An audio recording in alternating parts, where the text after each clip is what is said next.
আসসালামু আলাইকুম, সাদত ফার্মে আপনাদের সবাইকে স্বাগতম। তো বরাবরের মতো আবার আমার এই নতুন অতিথিগুলোর আগমন। এখানে অল্প কিছু ডিম ছিল এই মেশিনের মধ্যে, সেগুলো ইনশাল্লাহ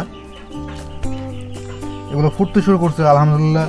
এগুলো কিন্তু সুস্থ সবলভাবে ফুটতে শুরু করছে। তো এগুলো আমি এখন তুলে ব্রুডিংয়ের জন্য ব্যবস্থা করবো। তো আপনারা আমাদের সাথেই থাকবেন শেষ পর্যন্ত।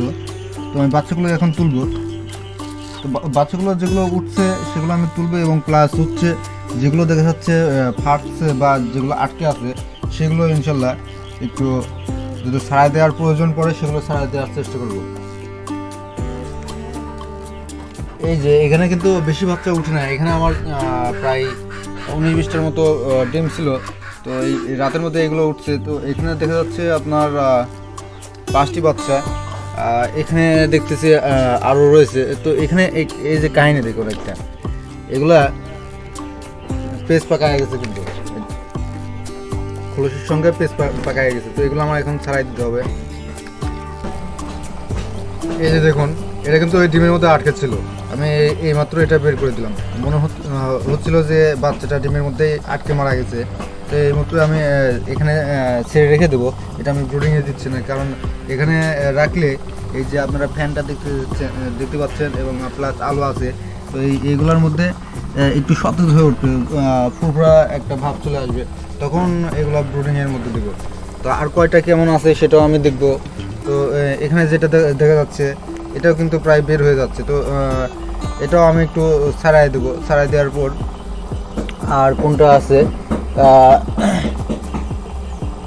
এগুলো এখনো ঠোকরাই নাই, এগুলো কিছু করে না এখনো, এটা ঠোকরাচ্ছে। আপনারা দেখতে পাচ্ছেন কিনা আমি জানি না। এই যে এটা কিন্তু ঠোকরাচ্ছে হালকা। এই ডিমটাতেও আপনারা ঠোকর দিছে, এগুলো ফাটতে শুরু করছে।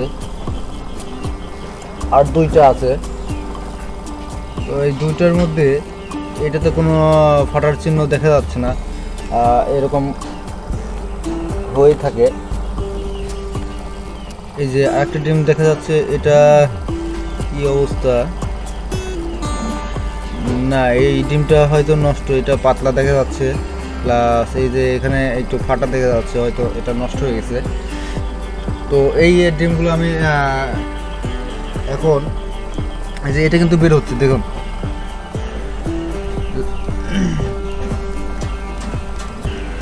এটা কিন্তু বের হচ্ছে, দেখুন বাচ্চাটা কিন্তু নড়তেছে,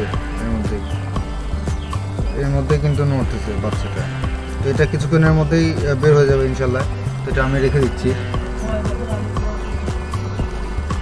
বাচ্চাটা একটু আমি উপরে তুলে রাখি। আর আরেকটা জিনিস, আমি এই কয়দিন বেশি একটা ডিম দিতে পারি নাই, ইনশাল্লাহ আজকে আমি ডিম অনেকগুলো বসাবো। তো এখানে প্লাস আমার কিছু ডিম রয়েছে যেগুলো আমি এই গত সপ্তাহে বসাইছি, অল্প কিছু ডিম, ঠিক আছে।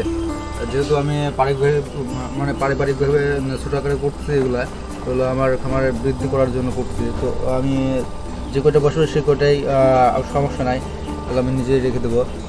আর এখানে আরেকটা জিনিস বসাই, সরি আমি আরেকটা জিনিস দেখাই। এই যে এখানে দেখতে পাচ্ছেন এগুলা যে ডিম,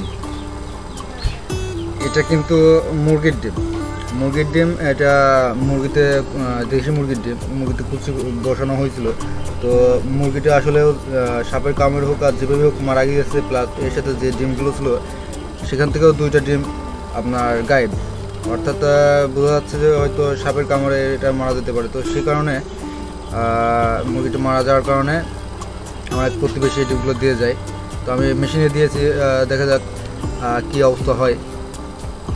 তো আপডেট তো আপনারা অবশ্যই জানতে পারবেন। আর এই যে ডিমগুলো দেখতে পাচ্ছেন এগুলো হচ্ছে চীনা হাঁসের ডিম। এর আগেও আমি 3টি বাচ্চা উঠাইছিলাম। এখানে হচ্ছে 2-1 দিন আগে এই ডিমটা দেওয়া হয়েছে। এখানে আরও ডিম ছিল, আসলে হচ্ছে নষ্ট হয়ে যাওয়ার কারণে এগুলো দেওয়া হয় নাই। তো এই ছিল মেশিনের আপডেট। তো এখন আমরা হচ্ছে ব্রুডিংয়ের ব্যবস্থাটা করব। তো চলুন সেখানে যাওয়া যাক। তো ভিউয়ার্স, ব্রুডিং ব্যবস্থা কিন্তু শেষ। তো এখানে আমি এই ফ্লোরে কিছুটা খাবার ছিটাই দিছি, যেটা ওরা কোনো পাত্র থেকে পুরাই খেতে পারবে না এখন। তো এখানে ছিটাই দিছি, একে একটু ডাউন জায়গা আছে যাতে চারদিকে ছিটাই না যায়। আর এই যে পানির পাত্রটা দেখতে পাচ্ছেন আপনারা, এটার মধ্যে পানি দিয়েছি, যেহেতু জায়গাটা অল্প আছে এখানে পানির মধ্যে পড়ার কোনো সম্ভাবনা থাকবে না, এখানে এইভাবে দিয়েছি। আর এখানে কিন্তু আমি একটা কাপড় দিয়ে দিয়েছি যাতে এটার স্তরটা আসলে অল্প থাকে, যাতে এর মধ্যে পড়ার কোনো সম্ভাবনা না থাকে। তো এই ছিল ব্রুডিং ব্যবস্থা অল্প কিছু বাচ্চার জন্য। এখানে আমি একটি পোস্ট ওয়াটার বাল্ব দিয়েছি, বাচ্চা অল্প হলেও এদের তাপমাত্রাটা খুব জরুরি, তো এদিকে অবশ্যই খেয়াল রাখবেন। আর এই কার্টুনের মধ্যে যে বাচ্চাগুলো ছিল সেগুলো যদি আপনাদের আমি দেখাই, এর পাশে আমি রেখে দিয়েছি, এই যে এই খাঁচার মধ্যে আমি রাখছি। এই খাঁচার মধ্যে কিছু খাবার এবং পানি সহ এগুলোর মধ্যে আমি রেখে দিয়েছি, কেননা এগুলো একটু আলো বাতাস না পেলে এগুলো কিন্তু দেখা যাচ্ছে যে অসুস্থ হয়ে পড়বে এবং অনেক ছোটো আকারের থাকবে, একটা আলাদা ভাব চলে আসবে, যেগুলো গত বাচ্চাগুলোর মধ্যে হয়েছিল। তো আলহামদুলিল্লাহ গত বাচ্চাগুলো সুস্থ সবল আছে এখন। তো ভিউয়ার্স, এই ছিল আজকের আলোচনার বিষয়। আশা করি ভিডিওটি ভালো লেগেছে। ভালো লেগে থাকলে অবশ্যই চ্যানেলটি সাবস্ক্রাইব করে রাখবেন এবং ভিডিওটি তো অবশ্যই তো লাইক করবেনই। কোনো মন্তব্য যদি থেকে তাহলে অবশ্যই কমেন্ট সেকশনে কমেন্ট করবেন। তো সবাই সুস্থ থাকবেন, ভালো থাকবেন। আজকের মতো এই পর্যন্তই। আল্লাহ হাফেজ।